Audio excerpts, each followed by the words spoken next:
4 years married into a Filipino family. Her father lives here, her 2 sisters live here, and not once in 4 years have any of them ever asked me for a cent. Not once. Now, before you call me lucky, I want to tell you why I think luck had absolutely nothing to do with it. Because the guys that get destroyed by Filipino family dynamics and the guys that don't made different decisions. And a lot of them made those decisions before the request ever came.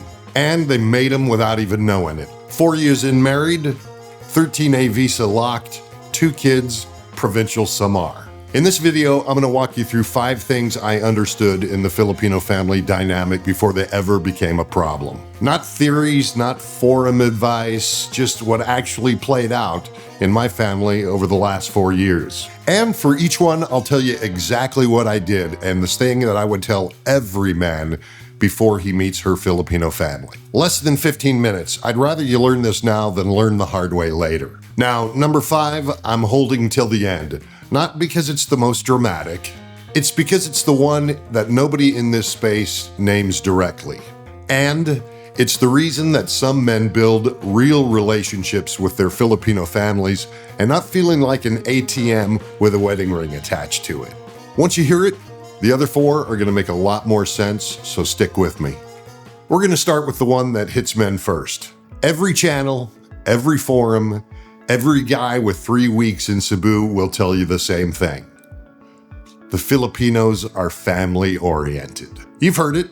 It sounds safe, sounds warm, sounds like something that you've always wanted. But this is what the phrase actually means on the ground. There's a system, a structure that's been in place long before, for generations before you've even arrived here. When you marry in, you don't just gain a wife, you gain a structure. In the Philippines, there's a concept called bayanihan. That's community support, collective responsibility. When someone needs something, someone shows up.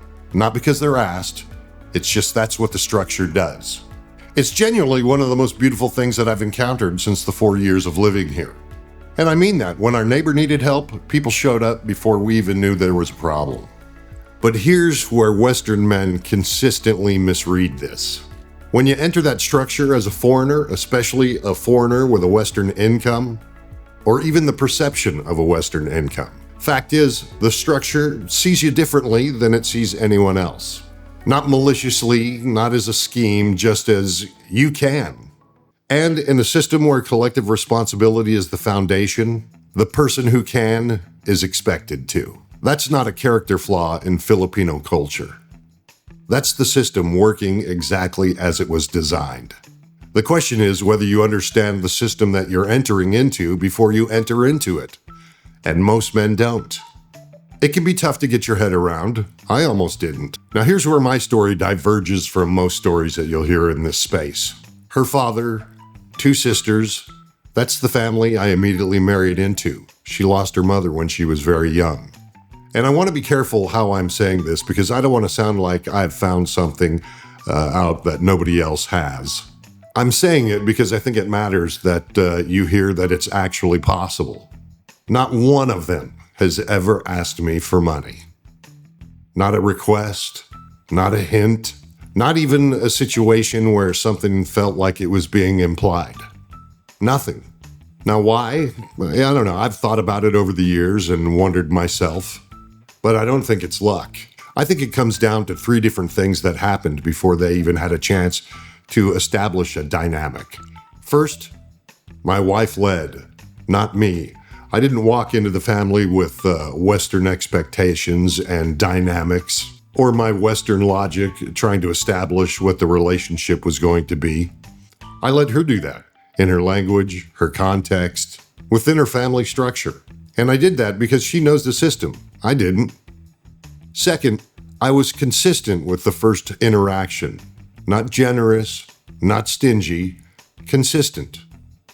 They figured out who I was before any dynamic had a chance to form around who they thought I was. And third, well, I'll get to the third when I close out number 5, because that's the one that actually explains everything else. All right, 5 things. Real ones. Not the version that makes Filipino families sound like a threat, because mine isn't. This version explains actually what you're walking into so you can actually walk into it right. Number one, the padrino dynamic is real. It's just not inevitable. It's like the moment that a Western man enters the family, there's a pull for them to take up a specific position within the family. You know, the provider, the padrino, the one who handles everything.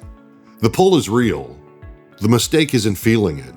The mistake is letting it happen to you before you decide what it's going to be. Because men who end up drifting into that position end up resenting it. Men who choose it consciously and decide who they're going to be in the family and own it, those are the men whose families respect them. You have to enter it intentionally or don't enter it at all. Don't just drift into it. And number two, your wife isn't caught in the middle. She's just a bridge. And there's a significant difference. Men who frame their wife as being caught between them and her family, that's just a loyalty competition that you are not going to win. Because she's always going to feel the pull of her family. That's not weakness, that's just love. The men who can last here understand that their wife can be a fully committed partner and a fully committed daughter. They're not competing things. You just have to let her be both. Because when you stop making her choose, the dynamic will definitely shift in your favor.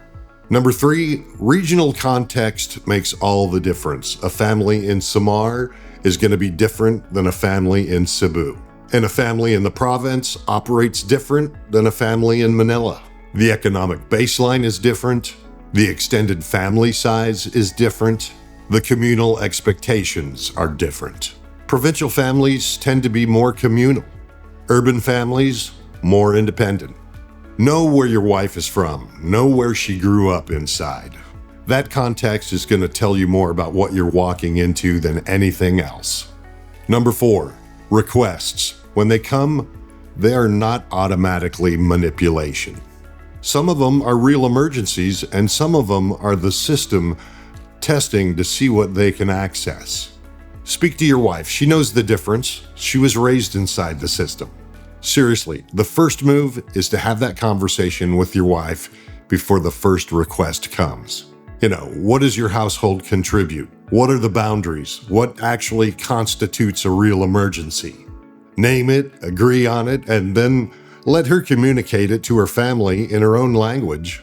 Because that conversation had early and calmly prevents the same fight version of that conversation 2 years later. And we all know the fight version is a horrible place to set that kind of framework. Number five is next, but first, the 10 non-negotiable rules every man should know before he moves here. I wrote them down. The link is in the description. Grab it. It's free. Now let's continue on. Here we go. Number five, the thing that nobody names directly. It's not about money. It's about what you signal in the first 90 days. Because just like most families, Filipino families, they can read patterns. They watch how you handle things. They watch how you and your wife navigate tensions. They watch and see if you're consistent. And within the first 90 days of being in that family, they form a picture of who you are. You have to pay attention to this because that picture is very hard to revise. The men who spend years feeling financially drained by their Filipino families, well, they established that within the first 90 days. It was a pattern, not just one big mistake. It was through a series of small signals that told the family, this man doesn't have any framework. This man hasn't decided what his role is. This man can be shaped. The men who don't have that problem, I'm one of them. You establish something different within the first 90 days. Not hardness, not coldness, not Western logic, infused into a Filipino family. It's just one word: consistency. You have to be the same man every time in every interaction. And that's regardless of what's asked, implied, or tested. Because when the family figures out that you're the same man on day 1 and the same man on day 90, the test stops. And it's not because they gave up. It's because they got the answer. A man who's consistent, a man who shows up the same every single time. That man gets respected in a Filipino family, the same way he gets respected everywhere else in the world.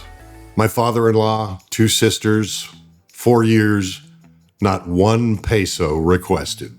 That didn't happen by luck. That happened because my wife and I were consistent from day one. And because I let her lead within her family from the first day. That's it. The whole thing. It's not complicated. It's just not something anybody tells you to do before you get here. Now, have I given them money? Yes, but it's my decision. If their birthday comes around, yes, I give them money on their birthday. I don't know anybody in the world that wants a birthday card with no money in it.